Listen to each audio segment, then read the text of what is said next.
हाय मेरे जेकेटियन, welcome to edu captain channel once again. तो यार हमारा नेशनल इनकम बस ऑलमोस्ट ओवर ही होने वाला है। हार्डली आपकी एक दो क्लासेस और बची हैं। तो मेक श्योर अगर अभी तक आपने नेशनल इनकम की सारी वीडियो सारे लेक्चर्स नहीं देखे हैं तो ध्यान से देख लो। मैंने एक प्रॉपर ऑर्डर में करवाए हैं। पहले मैंने आपका कंसेप्ट क्लियर करे, फिर उसके बाद हम फॉर्मूलेस में आए थे और फॉर्मूलास है नेशनल इनकम निकालने के। तो आज की क्लास में हमारा जो है लास्ट फॉर्मूला यू पढ़ने वाले हैं हम। 3 मेथड मैंने आपको पहले ही बता दिए थे।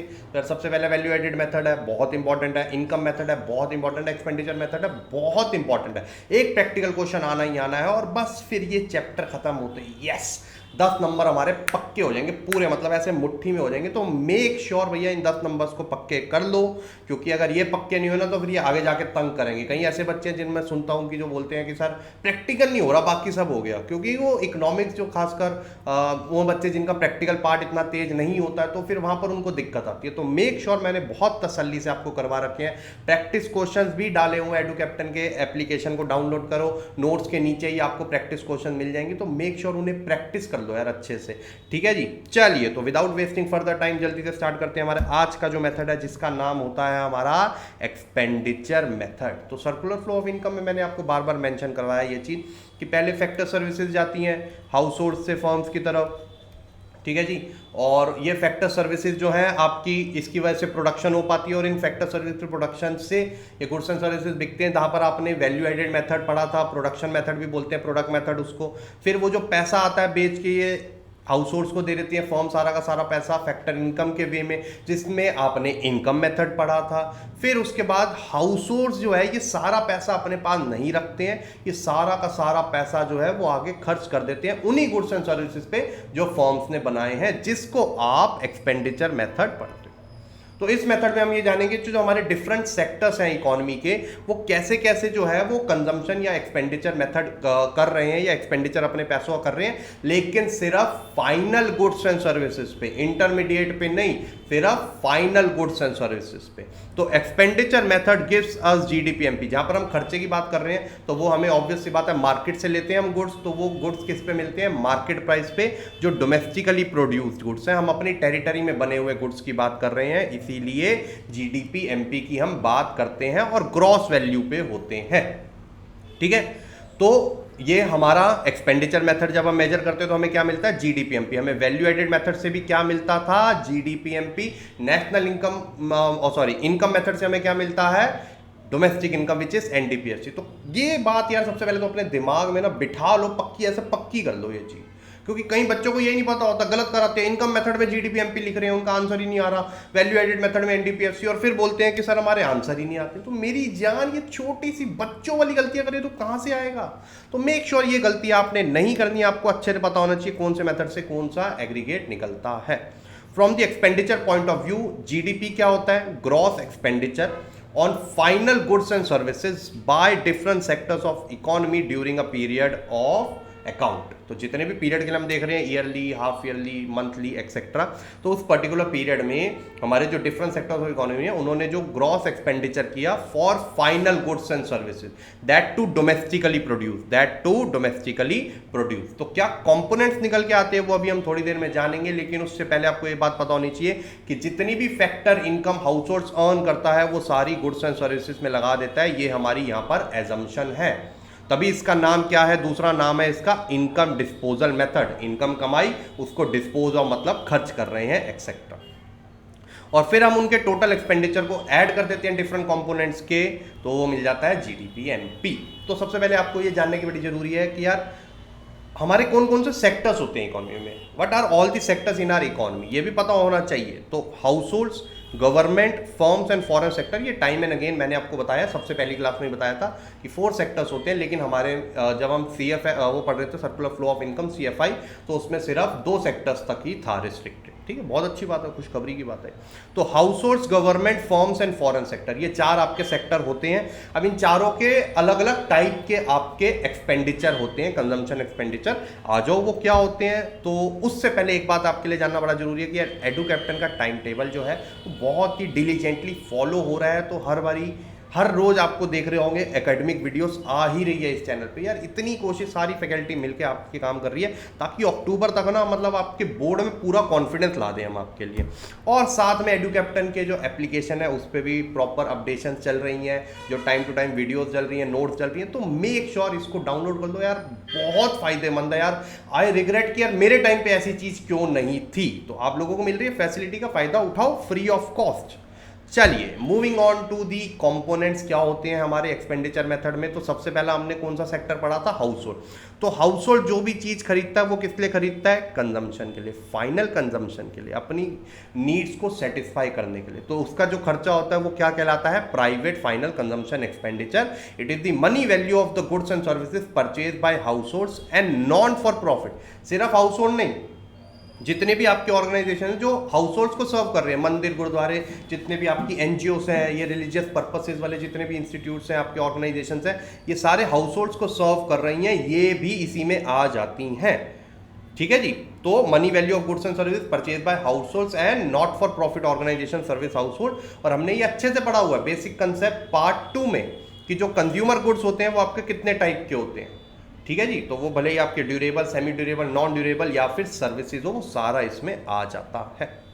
एक और बात याद रखना, हम यहाँ पर नॉर्मल रेसिडेंट्स का जो कंजम्पशन एक्सपेंडिचर है उसकी बात कर रहे हैं, वेदर इन डोमेस्टिक टेरिटरी और आउटसाइड इट। भले ही यहाँ पर है या बाहर है उससे कोई फर्क नहीं पड़ता, हम दोनों की इंक्लूड कर रहे हैं एक्सपेंडिचर। और जितने भी नॉन रेसिडेंट इंक्लूड जो हमारे यहाँ का सामान खरीदेंगे वो इसमें इंक्लूड नहीं होता, उसके लिए एक अलग कॉम्पोनेंट बनाए जो अभी हम थोड़ी देर में जानेंगे।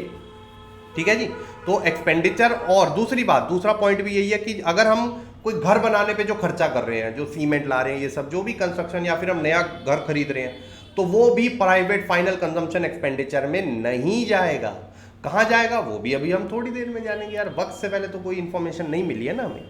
Moving on to second component जो होता है हमारा गवर्नमेंट फाइनल कंजम्पशन एक्सपेंडिचर। क्या है, गवर्नमेंट फाइनल कंजम्पशन एक्सपेंडिचर। अब गवर्नमेंट फाइनल कंजम्पशन एक्सपेंडिचर में क्या होता है कि गवर्नमेंट जितनी भी आपको सर्विसेज प्रोवाइड करवा रही है, ठीक है जी, फ्री ऑफ कॉस्ट, ताकि वो वेलफेयर के लिए पब्लिक गवर्नमेंट बनाई इसीलिए जाती है। ठीक है जी। तो उस पर जो खर्चा हो रहा है वो सारा आ जाता है गवर्नमेंट फाइनल कंजम्पशन एक्सपेंडिचर में, प्रोवाइडेड जो उसने खर्चा किया फॉर सेल ऑफ गुड्स वो इंक्लूड नहीं करेंगे, वो हमें एक्सक्लूड करना पड़ेगा। तो it is defined as current expenditure on goods and services incurred in providing services of government administration department less sales incurred by general government। तो वो नहीं इंक्लूड करेंगे क्योंकि फिर वो कंजम्पशन थोड़ा ना, वो तो बेचने के लिए उन्होंने खर्चा करा, वो इंटरमीडिएट हो गया और हमने तो फाइनल वाला देखना है सिर्फ। ठीक है। To satisfy the collective need of public, to satisfy the collective need of public. For example वो एक्सपेंडिचर ऑन हेल्थ कर रही है, हॉस्पिटल्स और ये सब जो उसकी मेंटेनेंस पे लगता है, बनाने में नहीं, जो नए बना रही है वो इसमें इंक्लूड नहीं होगा। वो क्या इंक्लूड, कहाँ इंक्लूड होगा अभी पता चलेगा।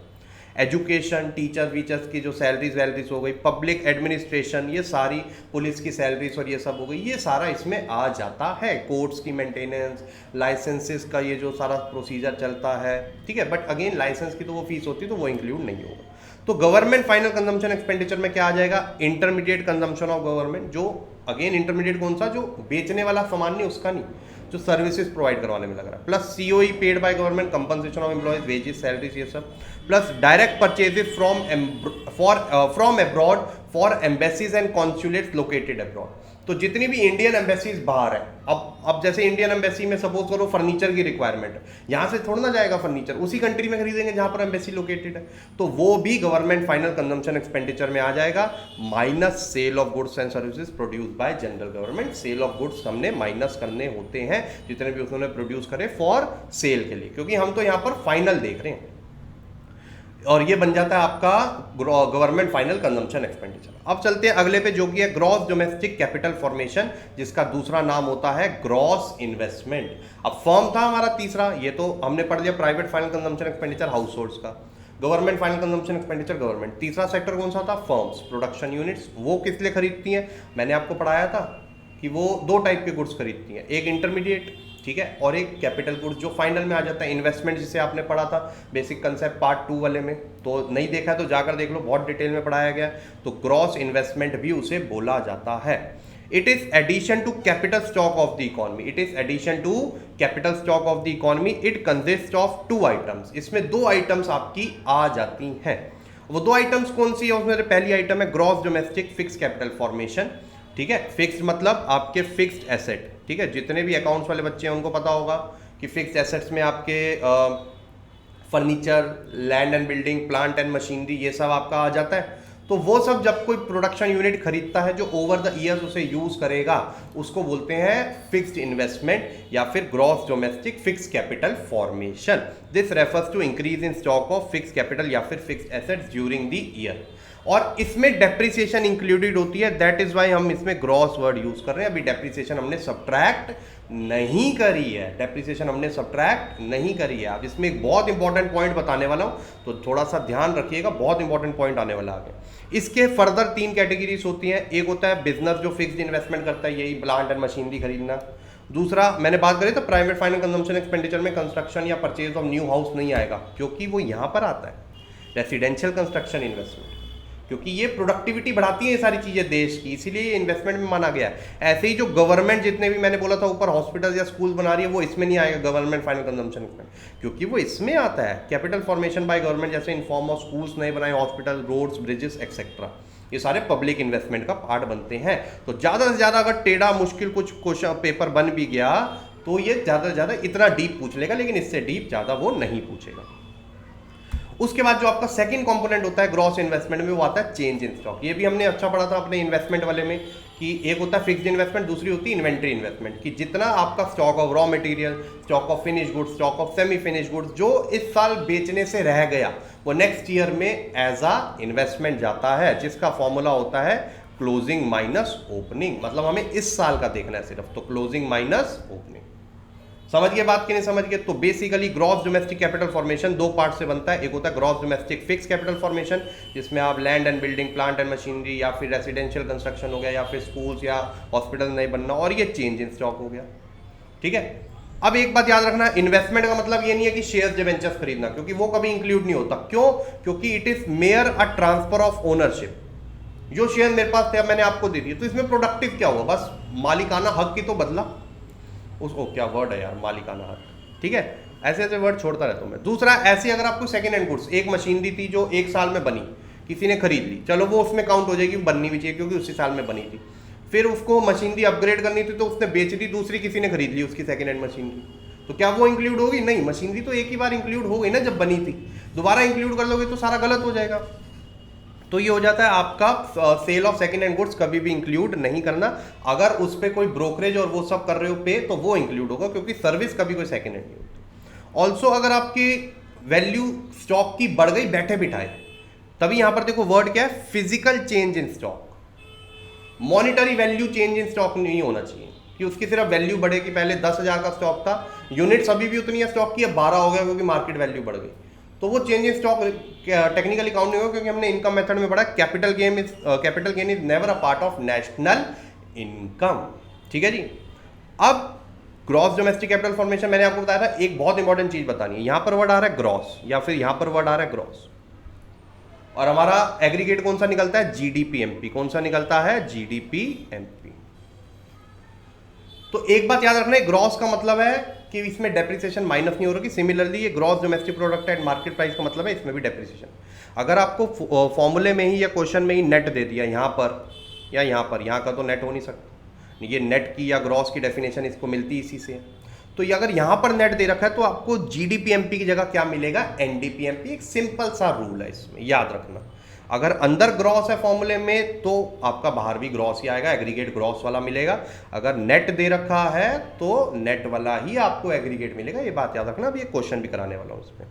उसके बाद आता है आपका फोर्थ कंपोनेंट जो कि नेट एक्सपोर्ट्स। हमने बोला था कि फॉरेनर्स अगर हमारे कोई गुड्स खरीद रहे हैं तो माइनस करेंगे, क्योंकि उसके लिए एक अलग कंपोनेंट बनाया गया जिसको हम नेट एक्सपोर्ट्स बोलते हैं, जिसमें एक्सपोर्ट आ जाता है जो फॉरेनर्स इंडियन गुड्स खरीद रहे हैं, और इंपोर्ट आ जाता है जो इंडियंस फॉरेन प्रोडक्ट्स खरीद रहे हैं, वो हम माइनस करेंगे, ठीक है। तभी हमारी करेक्ट जो है वो नेशनल इनकम निकल के आ पाएगी, क्योंकि अल्टीमेटली हम यही जानना चाहते हैं कि हमारी कंट्री में कितने के गुड्स बने। ले देकर तो कान ऐसे पकड़ो ऐसे पकड़ो ऐसे पकड़ो, बात तो एक ही है, ठीक है जी।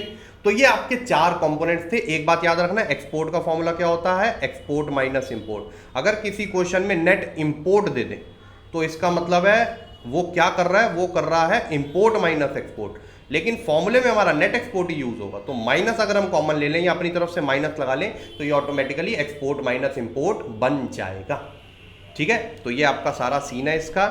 उसके बाद चलते हैं हमारे स्टेप्स की तरफ। स्टेप्स में क्या आपको करना होता है, सबसे पहले तो आइडेंटिफाई करो।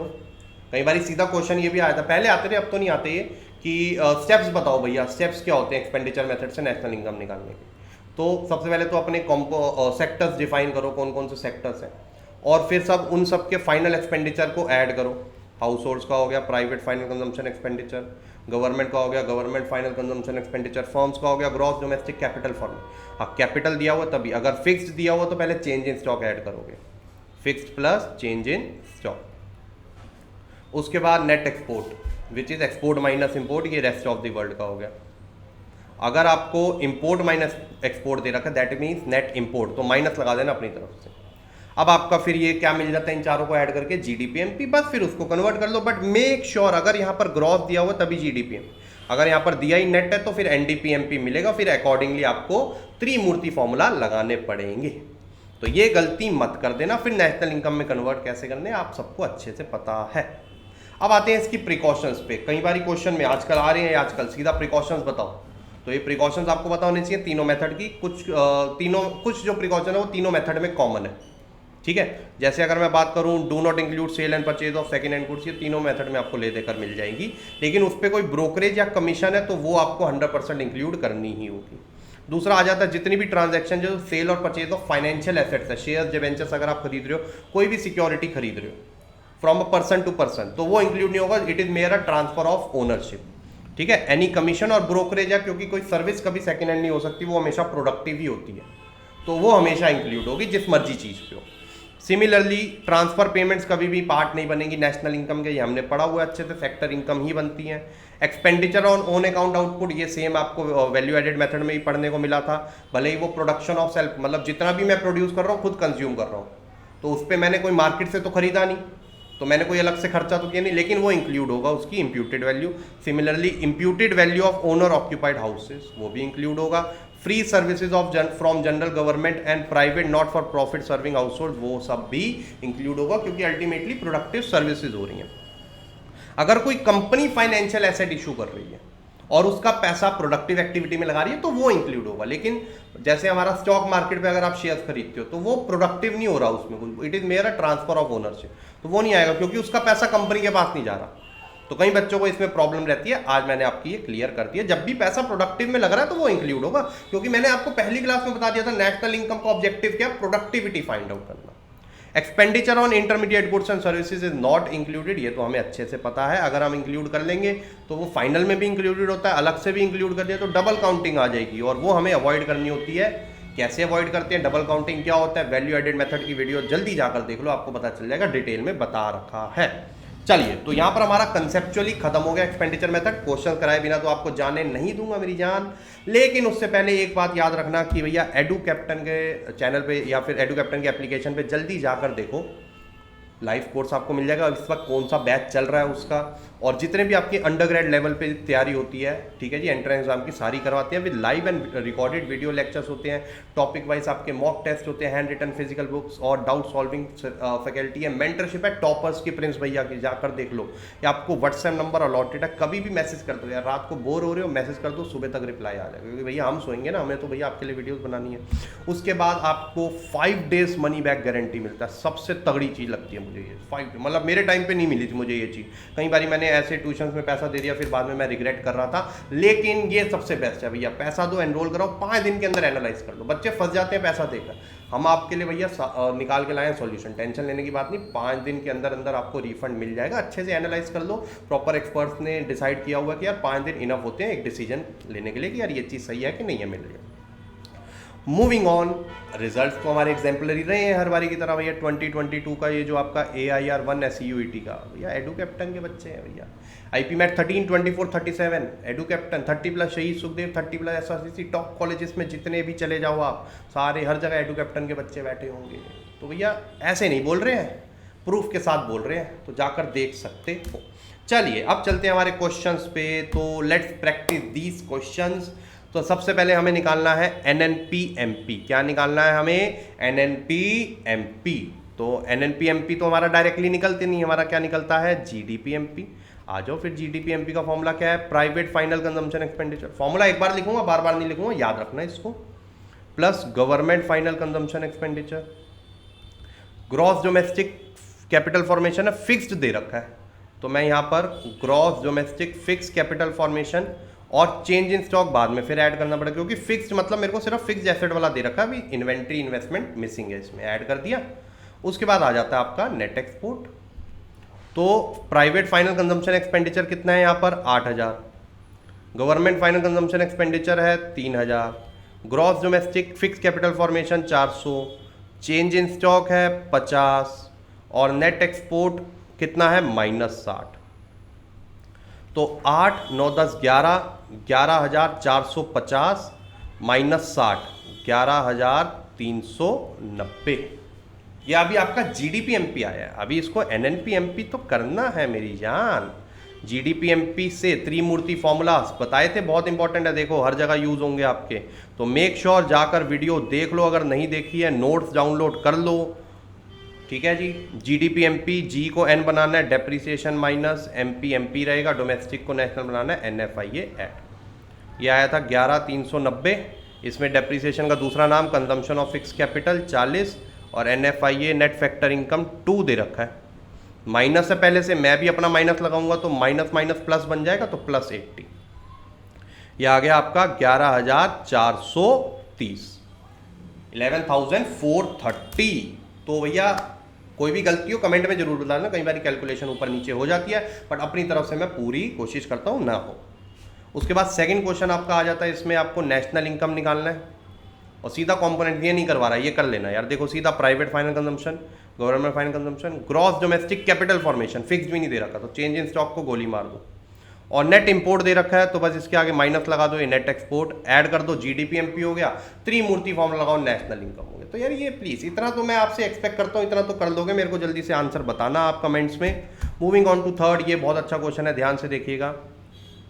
अगेन GDP-MP निकालना है, पहले तो एक्सपेंडिचर मेथड ऊपर लिख लेना, बाय एक्सपेंडिचर मेथड, ठीक है। ये चीज़ें ना छोटी छोटी टीचर्स को अच्छी लग जाती हैं, तो बाय एक्सपेंडिचर, क्योंकि क्वेश्चन में तो हमें बोलता नहीं ना कौन से मेथड से करना है, तो by expenditure method GDP-MP is equals to private final consumption expenditure, formula नहीं लिख रहा मैं दोबारा, आपको पता है।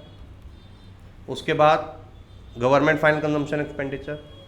अब देखो यहाँ पर मैंने इसलिए इसको इंपॉर्टेंट माना, ये net domestic fix capital formation दे रखा है, ग्रॉस नहीं दे रखा, ग्रॉस नहीं दे रखा, दैट मीन्स हमारा जो बाहर एग्रीगेट हमें मिलेगा वो भी NDP-MP मिलेगा मेरी जान। अब कई बच्चे बोलेंगे सर इसमें हम डेप्रिसिएशन ऐड करके पहले ग्रॉस बना लेते ताकि हमें GDP-MP मिल जाए, तो फिर डेप्रिसिएशन ऐड करोगे और नेशनल इनकम आपको वैसे निकालना है, फिर दोबारा डेप्रिसिएशन माइनस करोगे N बनाने के लिए, क्यों करना इतना झंझट, सीधा करो ना।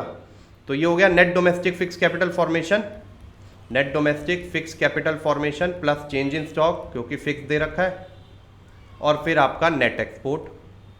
नेट एक्सपोर्ट कितना है, नेट इंपोर्ट है, माइनस लगा दिया, अब नेट एक्सपोर्ट बन गया, तो ये हो गया 900, 1100, 1100 माइनस 10 हो गया 1090। अब इसमें मैं net domestic fix capital formation दे रखा है 120 और चेंज इन स्टॉक मुझे दे रखा है -20, तो ये आ गया आंसर आ गया आपका 1190। तो बस NDP-MP आ गया, नेशनल इनकम क्या होता है NNP-FC, उसमें कन्वर्ट कर लेंगे, NDP-MP माइनस डोमेस्टिक से, देखो ये फ़ायदा हो गया, N का N ही दे रखा है हमें, डोमेस्टिक को नेशनल में करना है तो NFIA ऐड और MP को FC करना है तो नेट IT माइनस, तो ये हो गया आपका 1190 ऊपर निकाला हुआ है। NFIA net factor income from he है लेकिन माइनस में वैल्यू है, और नेट IT 150 हो गया वो माइनस, तो माइनस 160 करेंगे, 100 माइनस करेंगे 1000 रह जाएंगे और 60 माइनस करेंगे 30, तो 1030 आपका आंसर आ जाएगा। तो क्या आपको ये कंसेप्ट क्लियर है कि नहीं है? बस ये 2 क्वेश्चन रह गए हैं, बहुत ईजी है, जल्दी से मुझे कमेंट में आप निकाल के बता देना। मेरे को सबसे ईजी लगता है एक्सपेंडिचर, क्योंकि इसके ना कोई सब फॉर्मूलास नहीं बनते, प्राइवेट में बन जाते हैं, और सॉरी उसमें वैल्यू एडेड मेथड में बॉन्ड बन जाते हैं सेल्स का, उसके बाद वैल्यू ऑफ आउटपुट का, ये वो फलाना ढिमकाना।